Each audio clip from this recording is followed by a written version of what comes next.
नमस्कार friends, DYT के YouTube channel पर आपका हार्दिक स्वागत करता हूं। तो अपना टॉपिक चल रहा था ट्रांसफार्मर। टॉपिक अपना ट्रांसफार्मर चल रहा था।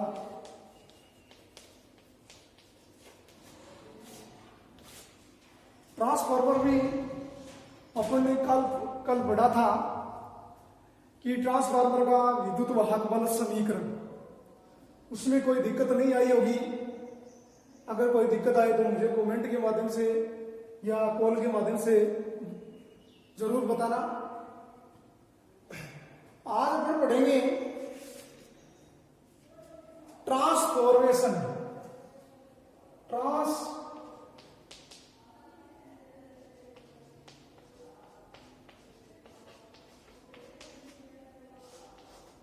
ट्रांसफॉर्मेशन तथा इंपीडेंस अनुपात। ट्रांसफॉर्मेशन तथा इंपीडेंस अनुपात। तो ट्रांसफॉर्मेशन अनुपात क्या होता है? इसमें अपने पहला अपना हेडिंग लेंगे, इसमें ट्रांसफॉर्मेशन अनुपात। ट्रांसफॉर्मेशन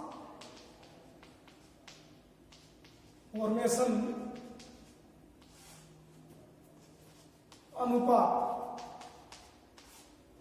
देखो, ट्रांसफॉर्मेशन अनुपात क्या होता है? किसी ट्रांसफार्मर के लिए सेकेंडरी वाइंडिंग की लपेट संख्या, किसी ट्रांसफार्मर के लिए सेकेंडरी वाइंडिंग की लपेट संख्या तथा प्राइमरी वाइंडिंग की लपेट संख्या का अनुपात। किसी ट्रांसफार्मर के लिए सेकेंडरी वाइंडिंग की लपेट संख्या तथा प्राइमरी वाइंडिंग की लपेट संख्या का अनुपात क्या कहलाता है भाई? ट्रांसफॉर्मेशन अनुपात कहलाता है। आई बात समझ में? और इसका प्रतीक क्या होता है? प्रतीक होता है जिसको पढ़े के से प्रदर्शित करते हैं। किससे प्रदर्शित करते हैं? के से प्रदर्शित करते हैं। और इसका मात्रक, इसका कोई मात्रक नहीं होता है। यह बात भी अपने को ध्यान में रखना है कि ट्रांसफॉर्मेशन अनुपात का कोई मात्रक नहीं होता है और इसका प्रतीक होता है, उसको के से डिनोट करते हैं, के से प्रदर्शित करते हैं। तो ट्रांसफॉर्मेशन अनुपात क्या होता है भाई? किसी ट्रांसफार्मर के लिए उसकी सेकेंडरी वाइंडिंग की लपेट संख्या तथा प्राइमरी वाइंडिंग की लपेट संख्या का अनुपात क्या कहलाता है? ट्रांसफॉर्मेशन अनुपात कहलाता है। अब देखो, ट्रांसफॉर्मेशन अनुपात क्या होता है कि के बराबर, अपन विद्युत वाहक बल समीकरण पढ़ा था, के बराबर NS/NP। ये इसका ट्रांसफॉर्मेशन अनुपात है कि सेकेंडरी वाइंडिंग की लपेट संख्या और प्राइमरी वाइंडिंग की लपेट संख्या का अनुपात क्या कहलाता है? ट्रांसफॉर्मेशन अनुपात। या इस प्रकार भी लिख सकते हैं कि के बराबर ES/EP बराबर NS/NP। यह भी अपने को ध्यान में रखना है, कोई दिक्कत नहीं होनी चाहिए। अब देखो, लेकिन ट्रांसफार्मर है कि सेकेंडरी वाइंडिंग, ट्रांसफार्मर की तो सेकेंडरी वाइंडिंग होती है, ट्रांसफार्मर की सेकेंडरी वाइंडिंग होती है, उसकी वैद्युतिक शक्ति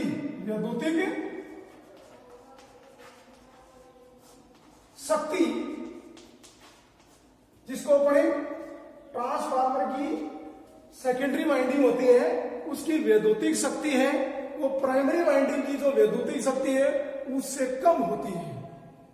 आई बात समझ में कि जो सेकेंडरी वाइंडिंग की जो उत्पन्न होने वाली जो वैद्युतिक शक्ति है, जो प्राइमरी में वैद्युतिक शक्ति उत्पन्न होगी उससे उसकी शक्ति क्या होती है, कम होती है। लेकिन परंतु एक बात यह भी ध्यान में रखना कि अगर वो एक प्रकार का आदर्श ट्रांसफार्मर है, क्या है, आदर्श ट्रांसफार्मर है, तो उसके लिए अलग से नियम लागू होगा, कि उसके लिए अलग से नियम लागू, क्योंकि इसमें क्या होता है आदर्श ट्रांसफार्मर में कि पावर होती है सेकेंडरी की पावर और प्राइमरी की पावर, दोनों क्या रहती बराबर रहती, दोनों क्या रहती उसमें बराबर रहती है। आगे बात समझ में कि आदर्श, अगर आदर्श ट्रांसफार्मर है अपने पास, तो उसकी सेकेंडरी वाइंडिंग की पावर और प्राइमरी वाइंडिंग की पावर बराबर रहती है। वो किस प्रकार से रहती है, देखो अपन ये भी देखते हैं कि किस प्रकार से इसकी, ये समझ में आ गया होगा, लिख लेना, थोड़ा सा लिख लो।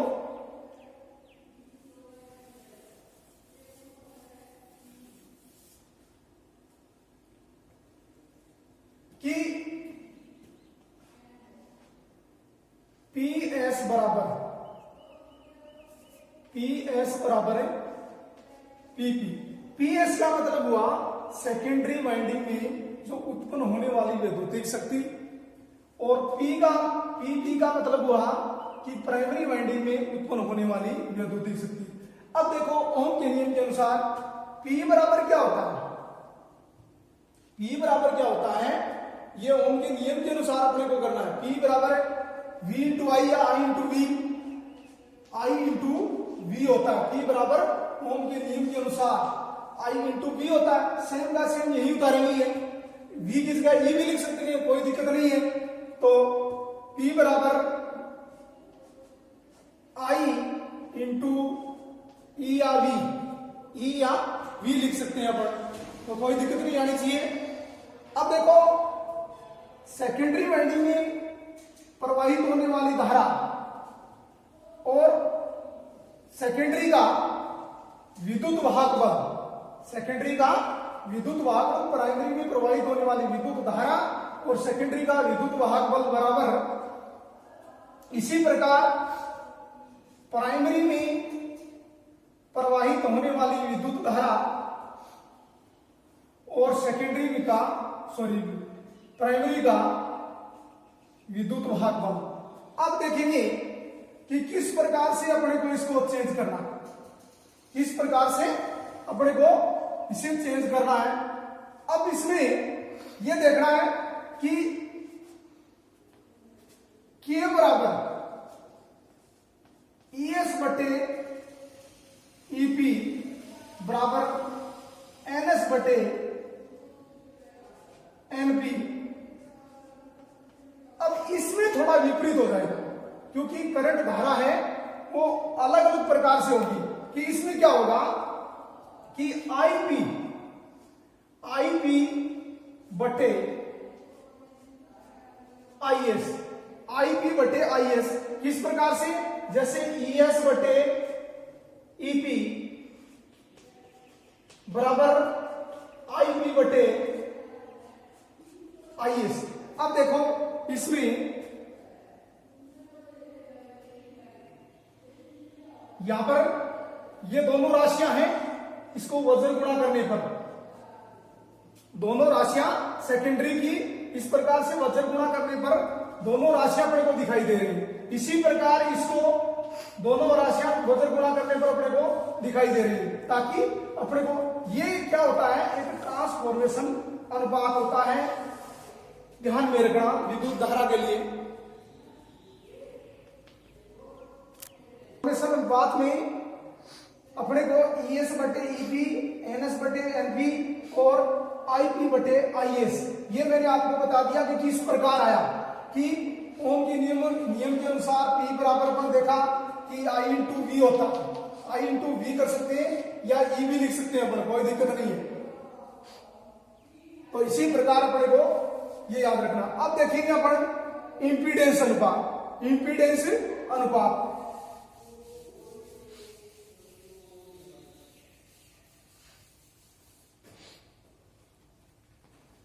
इंपीडेंस अनुपात में क्या होता है कि अपने को इसी प्रकार सेम का सेम ट्रांसफॉर्मेशन अनुपात होता है, इसी प्रकार से अपन ये करते हैं।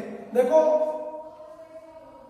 प्राइमरी वाइंडिंग की वैद्युतिक शक्ति और सेकेंडरी वाइंडिंग की वैद्युतिक शक्ति, प्राइमरी वाइंडिंग की वैद्युतिक शक्ति और सेकेंडरी वाइंडिंग की वैद्युतिक शक्ति। अब देखो थोड़ा अपने ओम के नियम के अनुसार चलते हैं। P बराबर क्या होता है,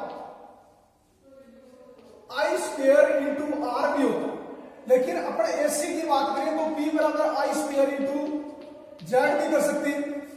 आई बात समझ में, आई स्क्वायर इंटू जेड भी कर सकते हैं, तो कोई दिक्कत नहीं होनी चाहिए कि P बराबर आई स्क्वायर इंटू आर करते हैं तो P बराबर आई स्क्वायर इंटू जेड भी कर सकते हैं। तो इसी प्रकार इसकी जगह, मान की जगह पर P की जगह पर क्या लिखेंगे, आई स्क्वायर इंटू जेड। अब अपने प्राइमरी की बात कर रहे हैं तो प्राइमरी में विद्युत धारा और प्राइमरी का इंपीडेंस, प्राइमरी में विद्युत धारा और प्राइमरी का इंपीडेंस इसी प्रकार सेम का सेम इसी में आई स्क्वायर इंटू जेड। तो सेकेंडरी में विद्युत धारा और सेकेंडरी का इंपीडेंस, सेकेंडरी का इंपीडेंस इसी प्रकार से अपने को यह हल करना है। अब देखो ईएस, देखो यहां पर I P I square Z P अपन दे रखा है। तो प्राइमरी वाइंडिंग की जो वैद्युतिक शक्ति है उसमें आई पी का मतलब हुआ कि उसमें प्राइमरी में जो धारा प्रवाहित हो रही है और जो प्राइमरी का इंपीडेंस है। इसी प्रकार जो सेकेंडरी वाइंडिंग की वैद्युतिक शक्ति है उसके अंदर जो सेकेंडरी में विद्युत धारा प्रवाहित हो रही है और जो प्राइमरी में, जो सेकेंडरी में का इंपीडेंस है। अब अपने देखेंगे कि आई स्क्वायर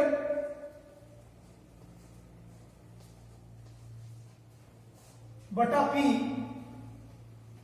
आई स्क्वायर पी बटा, अब इसको पक्षांतर करना है आई एस,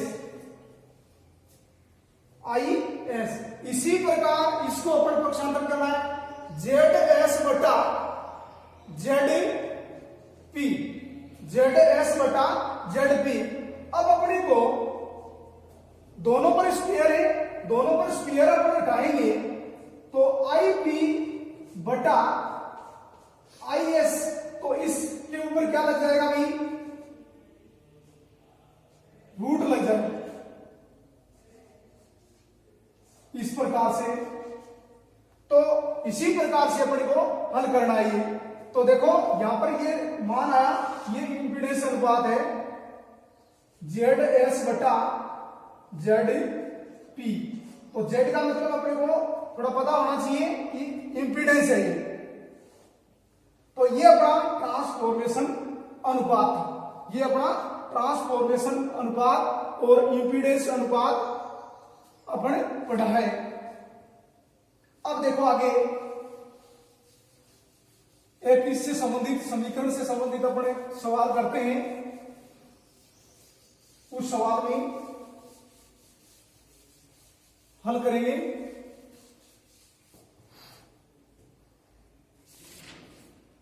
देखो किसी 3 phase transformer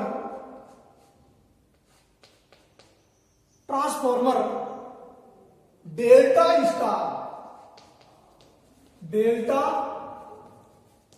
star 11 kV oblique 440 volt, 11 kV oblique 440 volt step down transformer की secondary winding, step down transformer की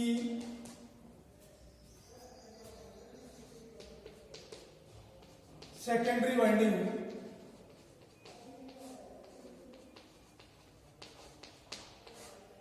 सेकेंडरी वाइंडिंग में प्रति फेज 40 टन 40 टर्न है, 40 टर्न है, तो प्राइमरी वाइंडिंग के प्रति फेज टर्नों की संख्या ज्ञात कीजिए। तो प्राइमरी वाइंडिंग में प्रति फेज टर्नों की संख्या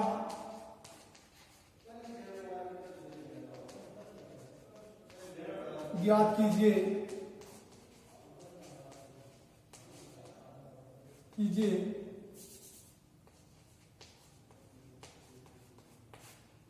अब देखो ये क्वेश्चन है, इस क्वेश्चन में अपने को हल करना है। हल करेंगे तो अपने को किस प्रकार से हल करना है ये देखना है। तो देखो प्राइमरी वाइंडिंग में प्रति फेज वोल्टेज, पहला ये कितना है,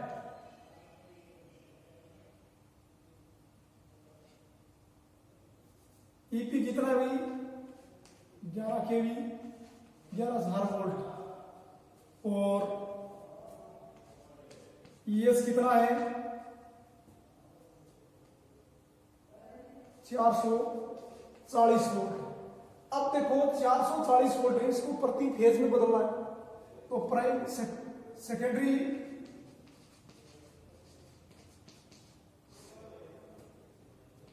वाइंडिंग स्टार में जुड़ी होने पर, देखो ये प्राइमरी वाइंडिंग है, ये 11,000 वोल्ट है, क्योंकि ये वाइंडिंग डेल्टा में जुड़ी हुई है, इसमें जुड़ी हुई है डेल्टा स्टार, और डेल्टा के अंदर लाइन वोल्टेज फेज वोल्टेज क्या होते हैं, बराबर होते हैं। इसी प्रकार सेकेंडरी वाइंडिंग स्टार में जुड़ी हुई होती है, इसमें स्टार में जुड़ी हुई है, और इसमें क्या होता है, फेज वोल्टेज क्या होते हैं, इसमें फेज वोल्टेज क्या होते हैं, अंडर रूट 3 गुणा होते हैं, अंडर रूट 3 गुणा होते हैं, लाइन वोल्टेज। अब अपने फेज वोल्टेज निकालेंगे तो फेज वोल्टेज है, फेज वोल्टेज क्या होते हैं, लाइन वोल्टेज बटा अंडर रूट 3, लाइन वोल्टेज बटा अंडर रूट 3। तो लाइन वोल्टेज अपने पास कितने, 440 वोल्ट और अंडर रूट 3। तो अब इसमें अपने भाग देंगे 440 अंडर रूट 3 का 1.732 दे सकते हैं अपने। तो इसमें भाग दिया तो कितना आया, 231 वोल्ट, 231 वोल्ट, 231 वोल्ट यहां फेज वोल्टेज आ गए, क्या आ गए, फेज वोल्टेज आ गए। अब अपने को फेज वोल्टेज आ गए, अब अपने को विद्युत भागफल दे रखा है दोनों का। अब अपने को ज्ञात क्या करना है, प्राइमरी वाइंडिंग में प्रति फेज टर्नों की संख्या ज्ञात करनी है। तो अब निकालेंगे, तो अपने पास फॉर्मूला है ES बटे EP बराबर NS बटे NP।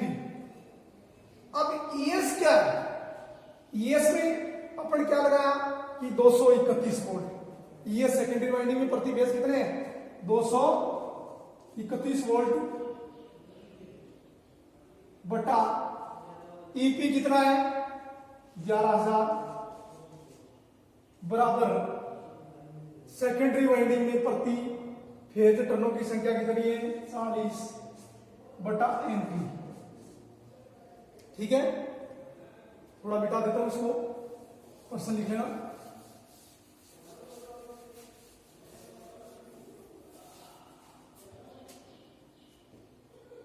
दो सौ 11,000 वोल्ट बराबर 40 बटे NP। अब इसका विद्युत भागफल निकालेंगे तो क्या होगा भी, अपने को NP निकालना है।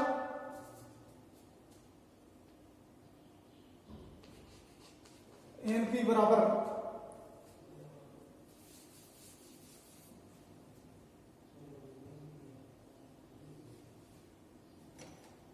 एनपी बराबर, तो अपना फॉर्मूला क्या था, एनपी बराबर करेंगे तो EP into NS, EP into NS बटा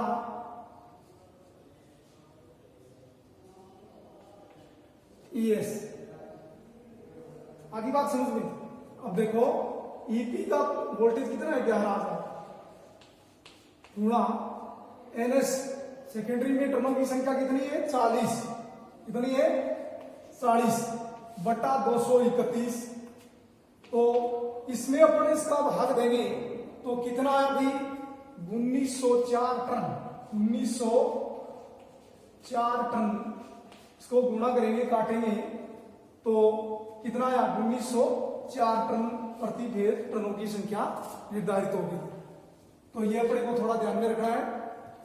आज इतना ही, और कल तो अगले वाले टॉपिक कल अपन पढ़ेंगे 3 फेज ट्रांसफार्मर की वाइंडिंग, जितनी भी वाइंडिंग होती है, स्टार डेल्टा, डेल्टा स्टार, सभी की सभी वाइंडिंग अपन कल पढ़ेंगे। धन्यवाद।